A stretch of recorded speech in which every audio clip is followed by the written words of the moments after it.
Hello, I'm Sriram from Sastra University, and my topic for today is unemployment and inflations. And let's go through the slides.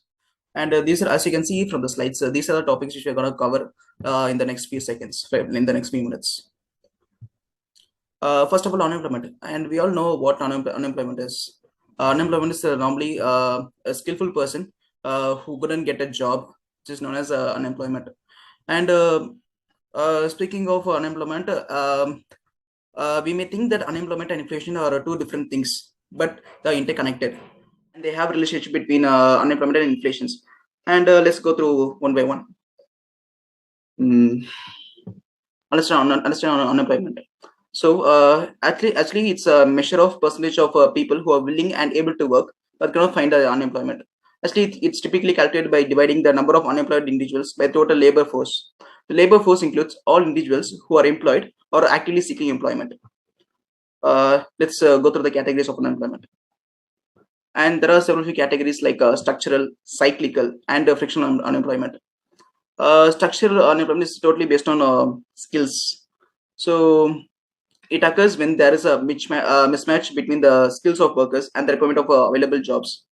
Like for example, um, the IT fields, to be exactly, IT fields exactly need skills more than the degree certificates. So it's based on structural unemployment and cyclical unemployment, which is caused due to fluctuations in the business cycle. And the example for this is automobile industries, which may increase and which may fall. It's a function of time. And frictional unemployment occurs when workers are between jobs and searching for this first job. And there are many factors which influence the inflation rates. And let's see one by one. Some few factors are increase in demand and demand for goods and services, decrease in the supply of goods and services, or changes in the cost of production inputs such as labors and raw materials. And let's go through the inflations. So, what is inflation actually? Inflation is a measure of rate at which prices and for goods and services increase over time. Which means today apple is 10 rupees. Tomorrow it will be 15 rupees, which is a bit too far from today's price. So in simple that is inflation, which means the consumer couldn't able to buy the item due to the increase in price. So in simple words, this is inflations. So there are certain factors which influence the inflations of a country, and there are so few measures that has to be taken by the government of the particular country in order to cool the economy due to inflations. And let's go to the slides here. And it's typically calculated using the consumer price index. As you can said, it's based upon purely it's purely based upon consumers. So and there are some for which come to inflation, as I said before, including changes in the money supply, shift in the consumer demand, and fluctuation in production cost. High level of inflation can have a significant impact on the economy, leading to reduced purchasing power, decreased investment, and increased inflation rates. Inflation expectations or the public beliefs about the future inflations can influence future current inflations. Like the psychological factor is also there. For example, if you predict the inflation is going to come, you demand high wages. Typically, that's a go-to thing.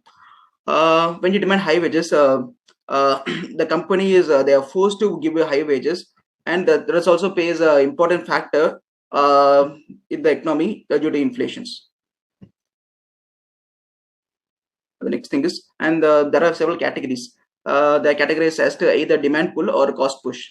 Demand pull is occurs when the aggregate demand in economy exceeds the economy's limits to produce goods and services, leading to upward pressure on prices.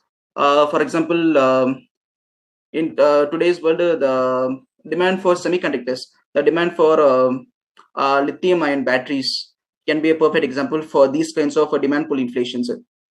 So uh, the world is changing towards electric cars and moving towards electrical oriented. So and in order to run the electrical world, we need devices like computers, PCs, servers. So which has a connection to the semiconductors. So semiconductors plays a major role, and if there is a naturally higher demand, it causes inflation. So that is an example for demand pull inflations.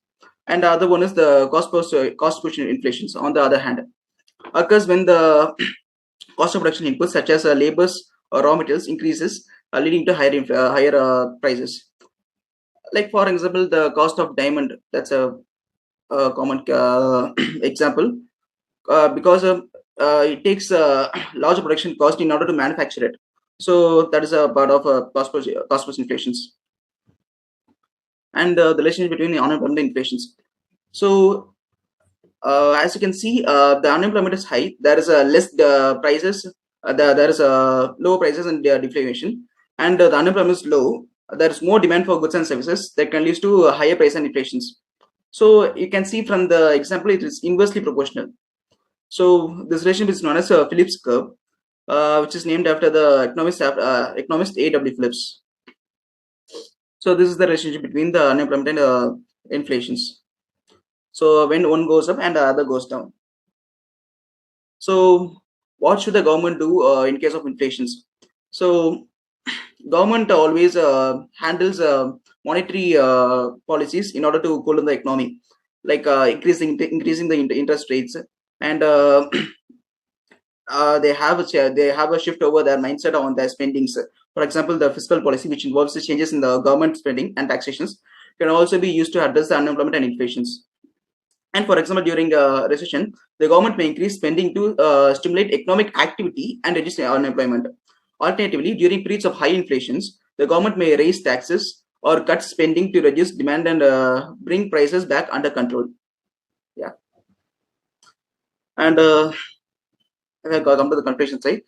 I hope I've made a clear view on unemployment and said about the relationship between unemployment and inflation. I hope it helps. Thank you.